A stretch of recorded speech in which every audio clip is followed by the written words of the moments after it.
La película Journey to Italy de Roberto Rossellini nos cuenta la historia de un matrimonio inglés, Catherine y Alexander Joyce, que viajan a Italia para vender una villa que heredaron de un tío.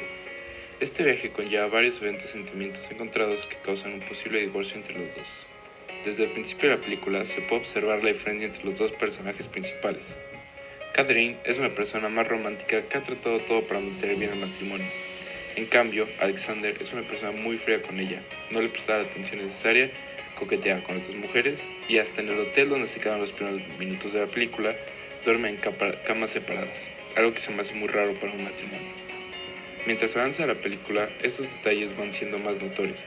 Se presentan eventos que van deteriorando el matrimonio hasta llegar a un punto de quiebre, influenciado por los eventos y la época en la que se vivía.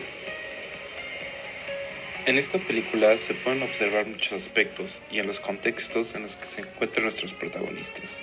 Por ejemplo, el contexto sociocultural se puede observar que pertenece a un nivel socioeconómico alto por los lugares que visitan, su forma de vestir, amistades que tienen, porque por ejemplo cuando van a una cena en Italia solo se encuentran a las personas de la alta sociedad italiana, la villa que heredan, etc.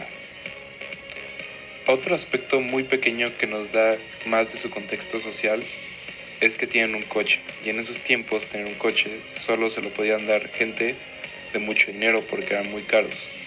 Además de que la película se sitúa después de la Segunda Guerra Mundial en uno de los países que perdieron aquella guerra, entonces se deberían encontrar ciudades en plena reconstrucción y habría mucha gente de niveles socioeconómicos bajos por los estragos de la guerra, pero como que la película esconde estos aspectos, entonces no se logran apreciar.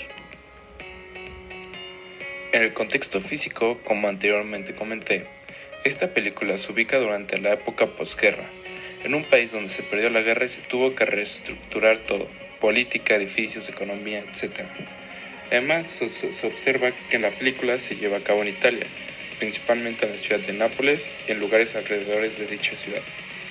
En Italia, junto a Alemania, fueron los que más cambiaron porque mantienen ideologías diferentes a los países que lo derrotaron, fascismo y el nazismo. Especialmente en Italia el cambio fue drástico, lo que significa que el contexto físico del país es que era un país desastroso en plena reconstrucción. Pero Rossellini prefirió que en su película no sea tan notorio eso, y que se centrara principalmente en la historia de los dos personajes principales. Rossellini, justo acabando la guerra, empezó un movimiento cinematográfico llamado neorrealismo italiano, que tuvo como objetivo principal mostrar condiciones sociales más auténticas y humanas, además de alejarse del contexto cultural e histórico impuesto por la Italia fascista. Dentro del valor sociocultural, se puede observar que ambos personajes se comportan y se visten de manera como la alta sociedad lo hacía en aquellos tiempos, porque si seguimos la definición de valores socioculturales, que son las normas que guían las acciones y comportamientos de los seres humanos dentro de una sociedad, se puede ver que ambos personajes lo seguían y quedan muy marcadas las normas entre los de la clase alta y los de clases abajo. Era muy notorio cómo cada clase se comportaba diferente. Lo siguiente que voy a presentar es mi mapa mental.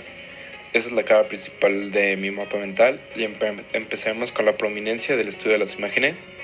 Aquí lo que puse de la prominencia es de que la información hay mucha información visual, además que ayuda al entretenimiento, a la síntesis de la información y simplificar la información, como es la presentación de información en gráficos, que ayuda mucho a simplificarla. El siguiente tema es si es moderno o posmoderno la película. Yo creo que es moderna por varios puntos, principalmente por la época, que es la época posguerra, los estereotipos que se llevan como la forma de vestir, de comportarse, la publicidad de las películas, ya que son formas muy regulares, todo muy ordenado, colores muy básicos, y las tomas que se logran ver en la película. El siguiente tema son los estilos arquitectónicos. Yo en esta película detecté 3 estilos arquitectónicos. El primero es la clásica, que son los lugares donde visita Catherine durante sus visitas a los lugares como Pompeya, Nápoles y todos los lugares turísticos que fue. Luego neoclásico en algunas partes de la ciudad y moderna en la parte del hotel y el bar donde se encuentran ellos. El siguiente tema es el espacio escultórico, que es el espacio en torno al cual nos movemos para admirar o meternos dentro de una escultura. Gracias, Miss. Bueno, aquí lo podemos apreciar cuando Catherine va al museo y observa las esculturas y le dan el tour. Se logra ver cómo ella se admira las esculturas y se siente dentro de esas esculturas. El siguiente tema son los componentes. Son 3 componentes: el tema, el contenido y el contexto.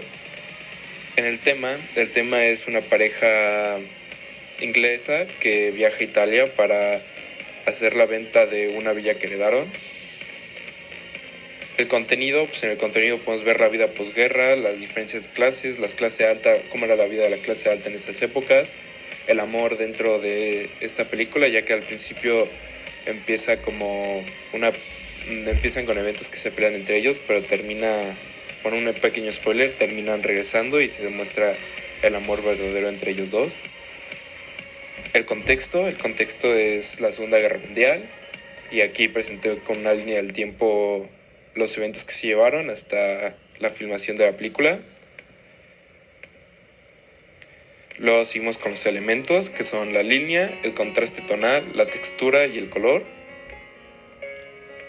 En la línea se puede observar mucho en varios edificios de la película, además de que en las tomas, porque se puede ver, por ejemplo, en la escena del coche cuando van manejando, las miradas de ambos personajes crean una línea que se puede seguir. En el contraste tonal, ya que es una película en blanco y negro, los contrastes tonales que se pueden ver es entre el gris, el negro y el blanco, pero en diferentes tonalidades, que es lo que crea como diferentes colores dentro de la película. En la película se logra ver varias texturas, aquí puse 3 ejemplos. El primero es de un terreno como seco, como rasposo, que se alcanza a ver. El segundo es una pared de piedra que igual se siente como